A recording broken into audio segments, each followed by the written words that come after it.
Hello friends, स्वागत है आपको आपके अपने यूट्यूब चैनल तबारक कोचिंग सेंटर में। तो दोस्तों, आज हम लोग पढ़ने वाले हैं क्लास 9th के प्रश्नावली 1.1 से पहले कुछ उदाहरण को। जैसे हम उदाहरण को समझते हैं तो चैप्टर को समझना थोड़ा आसान हो जाता है, इसलिए थोड़े एग्जाम्पल्स को भी हम समझ लेते हैं। पहला हमारा है, नीचे दिए गए कथन सत्य हैं या असत्य, कारण के साथ अपने उत्तर दीजिए। यानी कि पहले तो आपको ये बताना है कि जो दिया गया कथन है वो सत्य है और असत्य, और अगर सत्य है तो क्या कारण है और असत्य है तो क्या कारण है। तो समझ लेते हैं। पहला लिखा हुआ है, प्रत्येक पूर्ण संख्या एक प्राकृत संख्या होती है। तो यहाँ ये जानना जरूरी है कि पूर्ण संख्या क्या है। तो पूर्ण संख्या वैसी संख्या होती है जो एक से शुरू होकर अनंत तक जाती है, और प्राकृत संख्या वैसी संख्या होती है जो एक से शुरू होकर अनंत तक जाती है। तो यहाँ देखिए, जैसे यहाँ 0 है तो 0 एक पूर्ण संख्या है, पर वो प्राकृत संख्या नहीं है, तो यहाँ हम लिखेंगे असत्य। और अगर कारण का बात आ गया तो लिख देना है कि 0 मतलब शून्य क्या है, पूर्ण संख्या है, किंतु प्राकृत नहीं। चलिए, ये हो गया मेरा पहला। अब क्या बोल रहा है कि प्रत्येक पूर्णांक एक परिमेय संख्या होती है। बोल रहा है कि प्रत्येक पूर्णांक एक परिमेय संख्या होती है। यानी कि अब हम लोग जानते हैं पूर्णांक क्या है। पूर्णांक तो सबसे पहले कि से मैं आपको एग्जांपल में बताऊं, पूर्णांक ऐसे लाइन समझ लीजिए। यहाँ हमारा 0 है, 0 के इधर क्या होता है, 1 2 3 पॉजिटिव साइड में बढ़ता है। इधर भी क्या होता है हमारा -1 -2 -3। यानी कि वैसी संख्या जो ऋणात्मक और धनात्मक यानी पॉजिटिव और नेगेटिव दोनों में हो, तो उसे हम क्या कहते हैं, पूर्णांक संख्या कहते हैं।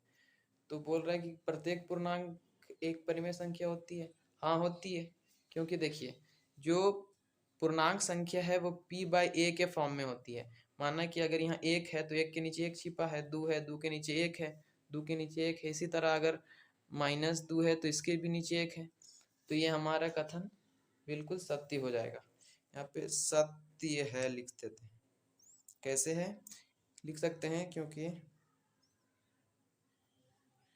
पूर्णांक संख्या p/a के रूप में होता है।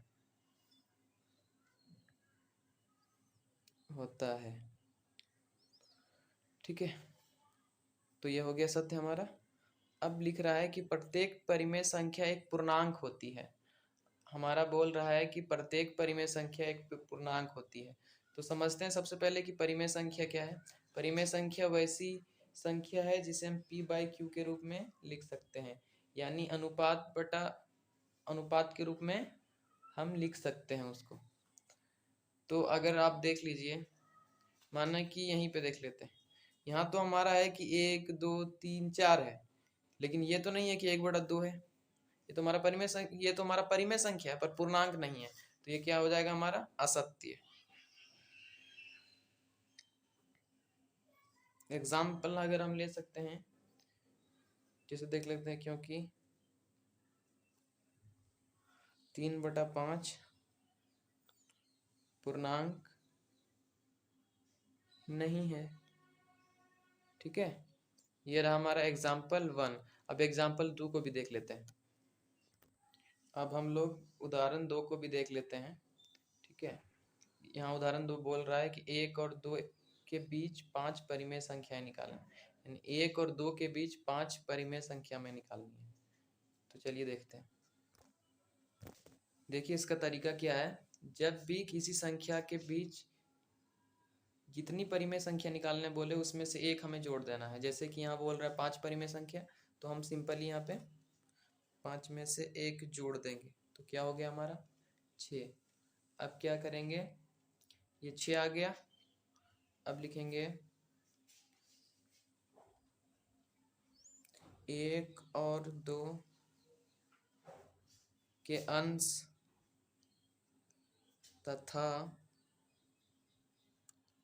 हर में 6 से गुना करने पर, यानी उसका अंश तथा हर में हम 6 से गुना करेंगे। ठीक है, तो चलिए लिखते हैं। अगर 1 है तो 1 गुने 6/6, इसका अंश कुछ नहीं है तो 1 ही समझ लेते हैं।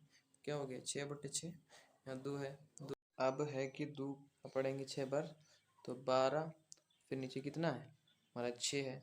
अब यहाँ देख लीजिए क्या हो जाएगा, 6/6 और 12/6 के बीच 5 परिमेय संख्याएं निकालें। तो परिमेय संख्या 5 परिमेय संख्या ये है मेरा।